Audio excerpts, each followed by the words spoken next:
Glass-reinforced epoxy pipes can spend 50 years buried in corrosive soil without rusting through. They're designed to withstand internal pressures that would buckle standard plastic, yet they weigh a fraction of steel. But all that structural integrity is limited by a single critical vulnerability, the exact point where two massive pipes meet. Preventing a catastrophic blowout requires looking past the materials of the pipe itself and matching the jointing method to the specific demands of the environment. Connections fight two distinct physics problems. Hoop pressure expands the joint outward, while axial pressure pulls it apart lengthwise. This creates an engineering split. Unrestrained joints allow longitudinal sliding, but stop radial expansion. Restrained joints use internal locks to halt both forces. Deciding which path to take requires balancing these physical forces against the realities of the job site, weighing environmental hazards against strict operational timelines. The first branch of our decision tree deals with straight pipeline runs under high pressure, where absolute permanence takes priority over reusability. For these runs, engineers rely on adhesive bonded joints. They utilize chemically cured epoxy to fuse individual pipe sections into a single leak-free structure. When the site allows for precise factory-made connections, the tapered bell and spigot method is the standard approach. For field installations that require a bit more routing flexibility, the straight bell and spigot method offers a simplified fit. This is a three-part exploded diagram showing the exact geometries of the tapered, straight, and taper-taper joints. To manage extreme axial stress, the taper-taper setup utilizes a unique coupling and a thick epoxy layer. These adhesive methods deliver high structural rigidity. However, they are incredibly unforgiving. If the pipe surface isn't perfectly cleaned and sanded before the epoxy goes on, the joint will fail under load. Sometimes waiting hours for an adhesive to chemically cure is impossible. Ground shifts might demand flexibility, or critical project timelines might dictate immediate assembly. This is where mechanical joints take over.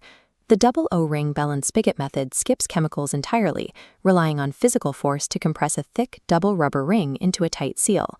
Because standard O-rings create an unrestrained joint, they can't fight lengthwise pulling on their own.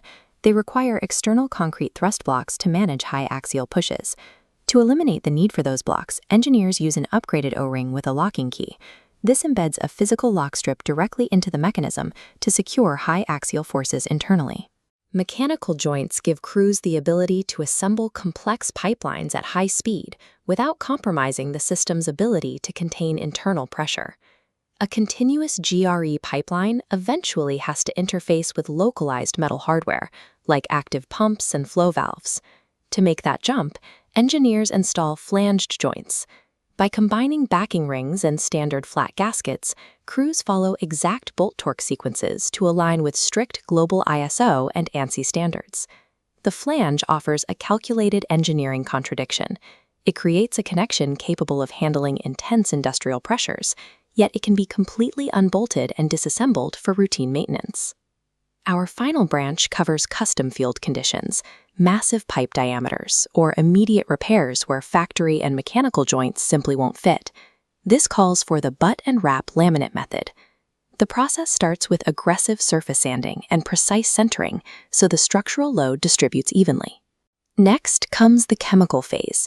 Technicians mix a catalyzed resin and use it to completely saturate thick layers of raw fiberglass matting. During the wrapping phase, these soaked layers are tightly bound around the pipe ends.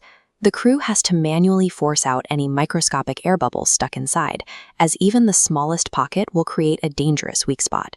These laminate joints provide total on-site adaptability, but they shift the burden of the pipeline's structural integrity entirely onto the physical skill and precision of the human labor wrapping the joint. Identifying the correct jointing method on an engineering schematic is only half the battle. The reality of the field is harsh.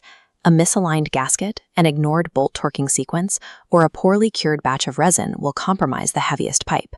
When a joint fails, it triggers an immediate violation of global mandates like ISO 14692 and AWWA. For an operator, this means the entire pipeline loses its safety certification, often requiring a total system shutdown to re-inspect every previous connection. To mitigate these risks, modern material science is actively upgrading the physics of the GRE joint. We are now seeing the deployment of nano-enhanced adhesives that survive highly aggressive chemicals, alongside new resin formulas engineered to drastically slash curing times in the field. Operationally, crews are beginning to adopt robotic lamination systems. These machines are designed to eliminate the human error inherent in custom hand wrapping.